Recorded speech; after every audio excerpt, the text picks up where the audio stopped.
Okay, welcome back to the Kovacs Report with my good friend Jimmy X. Now, this is a bit of a bonus to the comic book review show. And That's one way this to look book, at it. yeah, this book needed its own review because I think I may be having a bit of a rant. So hear me out. Iron Man #1, relaunched by Marvel, written by Spencer Ackerman with art by Julius Ohta. So a little backstory of my relationship with Iron Man, Jimmy, right? Way back when I was just about old enough to read, I discovered some old coverless black and white comic books in my father's drawer. Now, don't ask me why I was in his drawer, right? Why I was looking there. We've all done it. Just say I was there and I found him, right? Now, I'd already discovered Spider-Man, who hadn't at that age, right? Who is to this day my favorite superhero of all time. Now, bear in mind, back in those days, American comics were literally non-existent, especially where I lived. You could Yeah, not buy them, you'd be very right? lucky to find one in a newsagent. Yeah, all Every now right. and again you would, but That's true. They weren't mainstream. It was, I don't know why he had them. The reason I think he had them was because my father's Italian. He spoke 9 languages fluently, and I think this was a learning aid that he used to improve his English. okay. That's what I'm guessing. But he never spoke about comics. He never bought comics. He hated Really? superhero. Yeah, Okay. my father wasn't a pleasant man. He just wasn't interested in this, right? But anyway, that's how I discovered it. Now, this newly unearthed treasure revealed this world of wonders to me, Jim, right? They were early Tales of Spence and Iron Man reprints, and I devoured them. I read them over and over and over again. Then carefully put them back where I found them so I didn't get in trouble. So there was no evidence of any tampering from me. Anyway, that day kicked off a fascination with Iron Man, and I've never looked back. He is my second favourite character, all right? And the older I got, I got a job. I started collecting Iron Man and Tales of Spence. And Iron Man and Tales of Spence is the first comic book I ever had a full run of, right? I had I Tales of remember you Spence. did have a full run of Iron Man. Yeah, that Tales was very Tales cool. of Spence 39, his first appearance, up to 99 or 100 where Captain America comes in, right? And I had every Iron Man comic book in existence, right? So like, it's very, very, very special to me. Now, Iron Man has not been treated very well in recent years, I don't think. The stories have been pretty terrible, and I don't think anyone's really getting the character. So when I heard that it was being relaunched, That's fair. a little bit of hope fluttered in my Yeah, chest. yeah, same. I was like, okay, they're gonna go a different direction with this. Okay, that might Yes, be cool. exactly. The cover didn't look too bad. A new guy I'd never heard of before. Maybe Fresh Blood's gonna solve this problem. And it has been terrible. And Marvel do this to a lot of their flagship books. Anyway, let's get into it. A little backstory first. At the fall of Krakoa, Tony Stark helped defeat Orchis by building a suit of armor made from a very fabled alloy, better than adamantium, more hard-wearing, everything. Anyway, it's called Mysterium, right? And that was obtained through his temporary marriage with Emma Frost. The Mysterium is extremely advanced. It is the most powerful Iron Man suit ever created, right? It can literally take anything on, and it's also impervious to magic. Remember that last fact. Oh, all right, okay. Right. It is impervious to magic. Additionally, only Tony can really operate this armor. It's tuned into him. I think a mutant can. I can't remember. Anyway, but it's Tony's armor. Only Tony can use it. It shouldn't work for anyone else. Now, Tony was on a roll, right, after these events. And he also defeated Kevin Feilong, right, to regain control of his Stark Unlimited company again, right? So you're all caught up, Yeah, right? yeah. Tony's back in charge. Everything's great. He's got this cool suit of armor. He's looking good, right? So the book opens with unionized workers outside one of Stark's decommissioned Sentinel manufacturing plants, right? And after the workers demand the 2 guards open the gate, the guards refuse. And out of fucking nowhere, they hulk out into weird monsters and for no apparent reason attack the workers. I was like, Very jarring. Very jarring. yeah, I was like, okay. So I was thinking, oh God, here we go. Anyway, how are they there? Why are they there? Makes no sense. Also, I think I told you I was out after reading that page, yeah, didn't I? exactly. Yeah, I did. Tony happens to turn up, right, wearing an old, crappy suit of armor. Not his most powerful Mysterium suit, some crappy old piece of armor, right? For no apparent reason other than plot, right? Why would he do that? Why would he put himself in a position of disadvantage, right? Especially with what's been going on with Krakoa and the world as it is, makes no sense. However, it will make sense later because Ackerman needs to brute force another shitty scene later on in the issue. And he needs Iron Man to be wearing his old crappy suit. Anyway, like I say, Iron Man turns up, he saves the day, he kicks these Hulk weird creatures' asses, all right? And then he speaks to the workers and tells them basically to continue to unionize. He'll make everything right for them. They're not going to lose their jobs. And he's going to keep the factory running until he can work out what they can make instead of weapons. And I was like, what? Really? So, yes, keep making weapons that will potentially kill many, many people because I don't want to violate your workers' rights. This makes no sense. I'm in the first scene and none of it makes sense. Anyway, he flies off and his armor, for some reason, decides to shut down and he falls not from a too great a height through the roof of the factory and ends up in hospital with almost all of his bones broken, right? How? Well, see, this guy's been blasted by God. I'll get to that. Anyway, after a long rehabilitation process, which is ridiculous, right? Because like I said, he's been blasted by gods, aliens, and everything else between. He's been blown out of the sky. He's fallen from space, right? And all he's got is maybe a sprained ankle, right? It simply wouldn't happen, right? He's never been that inch before from that. So why would just falling from that small distance would he have to then be able to learn to walk again? It does get worse. Anyway, he tries to find out why his suit shut down. So he updates all of his currently online armors, right? He updates all their software, beep, beep, beep, beep, beep, right? And then he heads off to a board meeting wearing the same shitty out-of-date armor that just put him in hospital, right? Instead of, again, the super amazing Mysterium armor. So the armor that put him in hospital, he's put back on.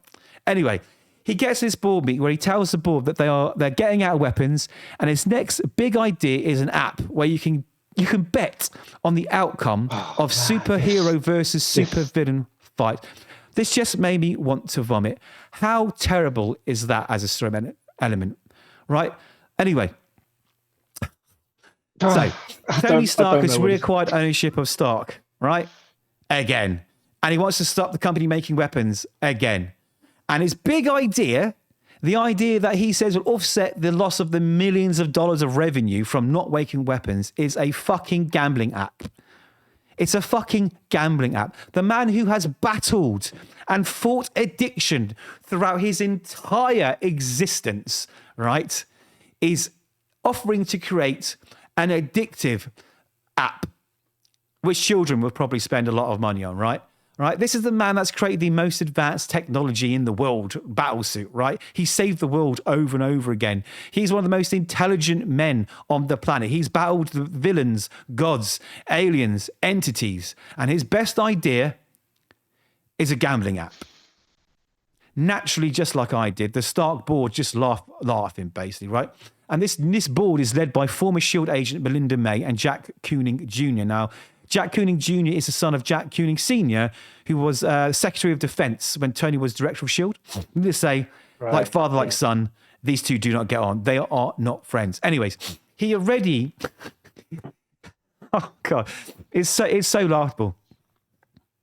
They already know what they're going to do, right? Right? This board. And they tell him, this is what's going to happen, right? We're agreeing to a buyout by a Roxxon AIM partnership, and we're going to continue to make weapons of mass destruction. Again, this is ridiculous. Why would they entertain a buyout from a known terrorist organization? It makes no sense. And also, the FTC in America just wouldn't allow it. And a buyout like this would take time. This does not happen overnight. It would take months or years to finalize. There's so much legal things that have to happen before this is possible. So there's no immediate threat of buyout at this point in time, right? Right? And this plot has been done over and over and over again. It is lazy. And it's a reflection of Ackerman's personal beliefs, I guess, about evil corporations taking over the world, right? And this all plays out with AIM scientist supreme in the room looking all smug, right, as they tell Tony Stark he's going to lose a vote. It's going to pass. It's already agreed. Anyway, on top of that, he's out too. You're leaving. We're in, right? And there's nothing that you could do about it. So Tony realizes, right, that there is nothing legal that he can do about this, right? He can't prevent this buyout. So what does he do? What does one of the most intelligent, most resourceful strategists in the world do? Does he go off and work out a plan? No, he goes home and starts doom scrolling social media. Yeah, that's right. Because Tony Stark would do that, right? Tony Stark starts sulking and he gets really pissed off and upset, start reading all the mean things that strangers on the internet are posting to troll him, right? And if it doesn't get worse than that, right, it does. It does. Flying Tiger, yeah, the supervillain, posts some goading post on social media for Tony to Iron Man to see, to say, come and fight me. Because that's what supervillains do, right? They post on Twitter, X, right? Honestly, I'm not making this up. Ackerman made this up, and God knows why. Anyway, this is a rant video. Tony gets butthurt as an explosion across town is heard, and he heads off to investigate, only to find the Z-listers, Flying Tiger and Tiger Shark, trashing a laundromat, right? So he defeats them, right? Still in his inferior armor, remember, and discovers that it was a stage fight because they wanted to film him losing the fight live on social media to score clout points, right? And in Ackerman's mind, probably provide a plot point to forward this terrible story. And what happens is that he gets this brainwave and goes, you know what? Light bulb moment. Maybe it wasn't mechanical, right? Maybe it wasn't something to do with science. Maybe it was magic that did it, right? And of course, this wouldn't have happened, right? This wouldn't happen if he's wearing this fucking Mysterium armor suit in the first place. To add to that, right, with the devastation magic has caused to Iron Man and the Marvel Universe in recent years, Scarlet Witch, Avengers Assemble, House of M, why didn't the man who thinks of everything not even consider magic on day one of his investigation of what could possibly make his suit go wrong, right? So anyway, he suddenly realised now that magic is the reason, and he decides to retrieve his Mysterium armor. Clever, right? Wow, I'll go get this anti-magic armor, right? Anyway, ask yourself, right, if you possess one of the most advanced combat suits in existence, where would you store it, Jim? A high security building? In a state-of-the-art vault? Yeah, sure. Yeah, no. Yeah, sure. It's basically an unguarded warehouse with zero security or guards. That's right. That's where he's basically stored this. Anyway, immediately after he arrives at this warehouse, the two goons from earlier, the little weird Hulk-out goons, they surprise attack him. Right? They jump out. We're going to have a rematch, right? Right? We're just going to have a rematch. And as he's fighting them, out of nowhere, out jumps a resurrected from the grave, Justine Hammer, daughter of Hammer, another villain of Iron Man's in the past. She pops out. She just pops out and goes, hey, Tony, your company's mine, going to be mine now because I'm the big brain behind everything that's going on and I'm working with Roxxon AIM to take over his company. I'm like, sure. Okay. But you know, it's okay then. It's okay, Jim. Doesn't matter because all he has to do is call his superpowered Mysterium armor, right? All he's got to do is will it, is just command it. And nope. Because this ultimate weapon, which was left for anyone to access, is now in the possession and under the control of Justine Hammer. And she quickly activates the suit and becomes this giant, huge, armored monster, the Ironmonger. Anyway, Cool. If that's not depressing enough, they start fighting and she tells him he should have invested into magic and utters armor drop. And Tony's armor instantly shuts down and falls to the ground, which reveals it was her all along at the beginning. He's completely incapacitated. Does she kill him? No. She turns off the armor, gets into a waiting chauffeur-driven limo that just happens to be there and says, see you at the board vote, Tony. Right? Because she's going to take his company from him. Right? Even though, like I said, it would take legally months or years to do.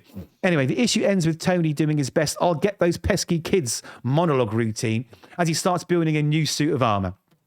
So, Spencer Ackerman is another one of those writers I'm adding to the shit list who just don't know how to write Iron Man. He's clearly not worked in comics long enough or on many books to get it. I don't really think he's actually read many Iron Man comics at all because this is not Tony Stark and this is definitely not Iron Man. Everything in this book is the antithesis of Tony, right? Tony would die before allowing anything that happened in this book to happen. He would not allow it to happen, right? He would be working the hardest in the lab, doing whatever to stop this happening, right? And it couldn't be any more of Tony Stark or Iron Man.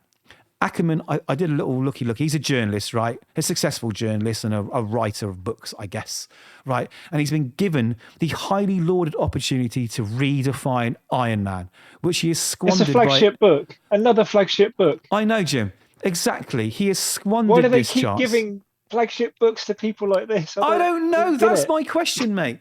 All he's done is injected his own beliefs into this story in a way that fails to integrate into a well thought out story. Now, you're welcome to put your beliefs into a book if it fits the story, if it makes sense to be there, and it doesn't. I think Ackerman thinks the readers are dumb because it is insulting.